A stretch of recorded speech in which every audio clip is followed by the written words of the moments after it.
أعوذ بالله من الشيطان الرجيم. بسم الله الرحمن الرحيم، والحمد لله رب العالمين، ولا عدوان إلا على الظالمين، وأشهد أن لا إله إلا الله وحده لا شريك له، وأشهد أن محمدا عبده ورسوله وخاتم أنبيائه وإمام رسله، وأشهد أن الجنة حق وأن النار حق وأن الله يبعث من في القبور. Chers frères musulmans, chrétiens et juifs, bonjour. Nous allons aborder dans cette vidéo la messianité de Jésus. La croyance selon laquelle Jésus, Isa serait le Messie, le Christ, est fort répandue parmi les musulmans et les chrétiens. Peut-être on est unanime là-dessus. Or, la réalité est que cette doctrine est totalement fausse. C'est une erreur dogmatique pour les chrétiens et d'ordre intellectuel pour les musulmans. Le Coran et l'Évangile sont les premiers à porter un démenti cuisant, car ils se mettent tous d'accord de dire que le mot Messie n'est qu'un simple nom propre. À titre d'exemple, on lit dans la sourate Al-Imran, le verset 45, « Quand les anges dirent, ô Marie, voilà qu'Allah t'annonce une parole de sa part, son nom sera Al-Masih Isa. » C'est un nom. Illustre ici-bas, comme dans l'au-delà, est l'un des rapprochés de Dieu. Dans l'Évangile, on lit « Jacob engendra Joseph, l'époux de Marie, de laquelle est né Jésus, qu'on appelle le Christ. » Donc, le Coran, comme l'Évangile, se mettent d'accord que le Messie, ou bien Al-Masih, ou bien Hamashiach, en hébreu, c'est un nom propre de Jésus. Charles Dodd, un chrétien de confession catholique, un Britannique et un historien de l'Église. Il a écrit dans son livre « Le fondateur du christianisme », la page 105, « On avait l'habitude de donner le nom Messie aux enfants d'Israël à l'époque de Jésus. Exactement comme chez tous les musulmans. Pour les 4 premiers siècles, le mot khalifa ne signifiait pas un nom propre, mais il signifiait une fonction politique. C'était le roi des musulmans ou bien le chef de l'exécutif.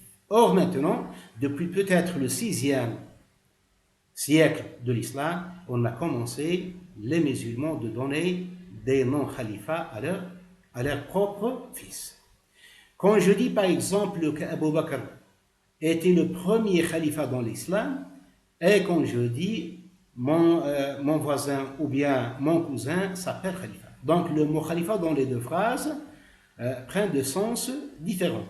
Dans la première phrase, il signifie une mission politique, le chef de l'exécutif ou bien le roi des musulmans, et dans la deuxième phrase, il signifie un nom propre.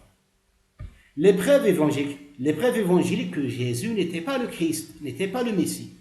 En consultant l'évangile avec une attention plus ou moins affichée, on s'aperçoit que les Juifs de l'époque de Jésus n'avaient qu'une seule obsession, qu'une seule préoccupation, quand est-ce que viendra le Messie. On lit dans le livre de Luc, chapitre 2, verset 25, « Il y avait alors à Jérusalem un homme appelé Simeon. C'était un homme droit et pieux. Il vivait dans l'attente du salut d'Israël. » Qu'est-ce que ça veut dire, le salut d'Israël? Le salut d'Israël qu'il attendait les fils d'Israël, il attendait s'accomplir ce salut par la venue du Messie. On peut lire encore dans Luc, le chapitre 2, le verset 36, « Il y avait aussi une prophétesse, Anne, fille de Panuel, de la tribu d'Asser. Elle était fort avancée en âge, et elle avait vécu 7 ans avec son mari depuis sa virginité, restée veuve, et âgée de 24 ans, elle ne quittait pas le temple et elle servait Dieu jour et nuit dans les jeûnes et les prières. Étant survenue elle aussi à cette même heure, elle louait Dieu et elle parlait du Seigneur à tous ceux qui attendaient la délivrance de Jérusalem. Qu'est-ce que c'est que la délivrance de Jérusalem? Tous les prophètes ont prophétisé, les prophètes d'Israël, que la Jérusalem sera captive. Elle était captive par Nabuchodonosor, le Babylonien, et puis par Alexandre le Macédonien, et puis par le Perse, comment on appelle le Perse, c'est Corse, Cursus, et après par les Romains à leur tête Titus. Et donc quand est-ce que sera Jérusalem délivrée? Elle sera délivrée de l'aveu des prophètes quand le Messie sera venu.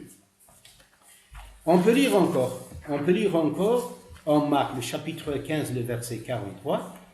Et arriva Joseph d'Arimathée, un conseiller de distinction, qui lui-même attendait aussi le royaume de Dieu. Qu'est-ce que c'est que le royaume de Dieu? Le royaume de Dieu, c'est un royaume terrestre qui sera instauré par le Messie. Ce n'est nullement un royaume céleste. Le royaume de Dieu, c'est attendre le Messie. On peut lire encore en Luc, le chapitre 3, le verset 15, comme le peuple était dans l'attente. Ils attendaient quoi? Ils attendaient le Messie, la venue du Messie. Et que tous se demandaient en eux-mêmes que si Jean n'était pas le Messie, ou bien le Christ. Alors Jean leur dit, moi je vous ai baptisé dans l'eau, mais celui qui viendra après moi est plus puissant que moi, et je ne suis pas assez bon de délier les courroies de ses sandales. Tous ces textes que je viens de citer montrent sans aucun doute, sans aucune ambiguïté, que la seule obsession et la seule préoccupation du peuple juif, quand est-ce que le Messie viendra. Si Jésus était vraiment le Messie, il a manqué à son devoir d'en informer les gens. Or, manquer à son devoir est impensable pour un prophète, et encore plus s'il est fils de Dieu. La première preuve que Jésus n'était pas le Messie. Nous connaissons tous que le ministère de Jésus a commencé par son baptême donné par Jean le Baptiste. Les Juifs affluaient vers le Jourdain pour se faire baptiser par la voix qui crie dans le désert. Ça aurait été une belle occasion, une occasion en or pour que Jean faire connaître aux gens que Jésus est le Messie. Mais les deux prophètes n'en ont soufflé pas mot. Donc, Jésus n'était pas le Messie. Deuxièmement, Jésus avait choisi les 12 et puis les 72 pour annoncer la bonne nouvelle du royaume de Dieu. Jamais il ne leur a enseigné qu'il est le Messie ou qu'il devait annoncer la bonne nouvelle au nom du Messie. Donc, Jésus n'était pas le Messie.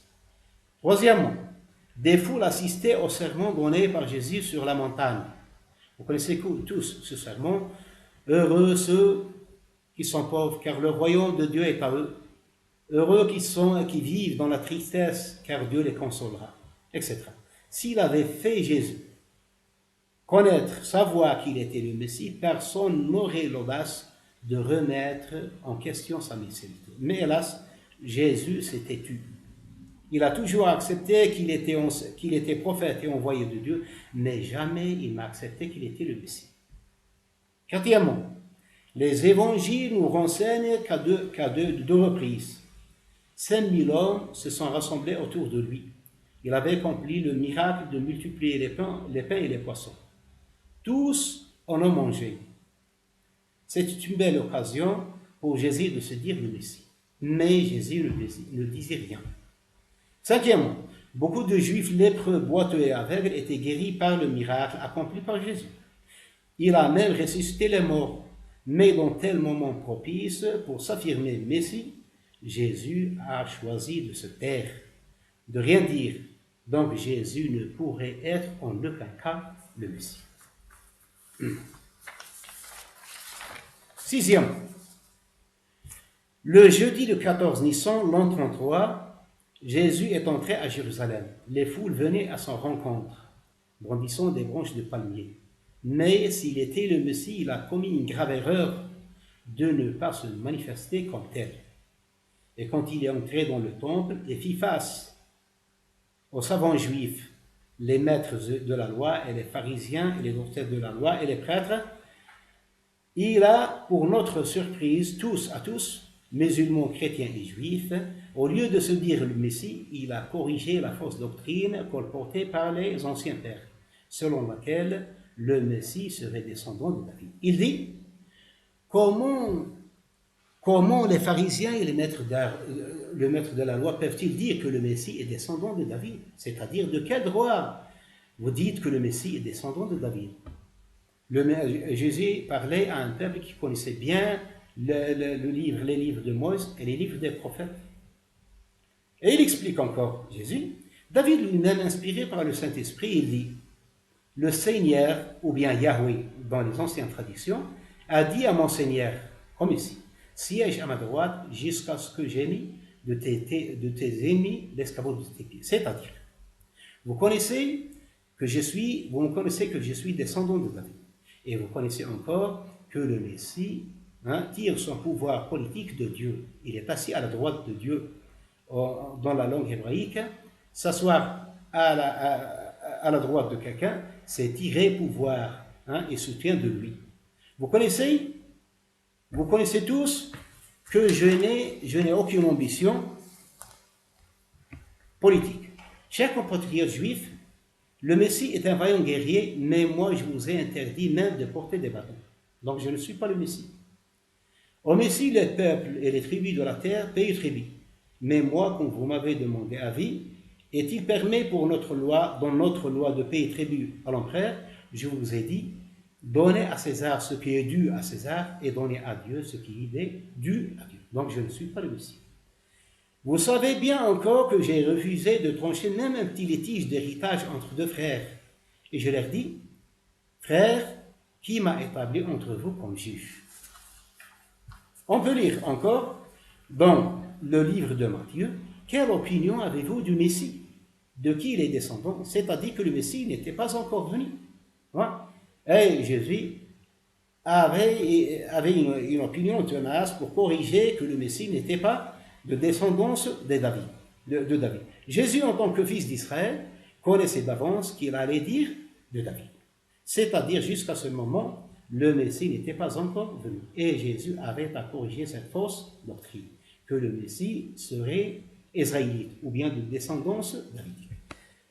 Voir Marc, chapitre 12, 35-36, Matthieu, chapitre 22, 41-46, et Luc 20, 41-44. Merci de nous avoir prêté attention pour cette vidéo, et je vous demanderai de rester en ligne avec nous pour d'autres vidéos. Wassalamu alaikum wa rahmatullahi ta'ala wa barakatuh.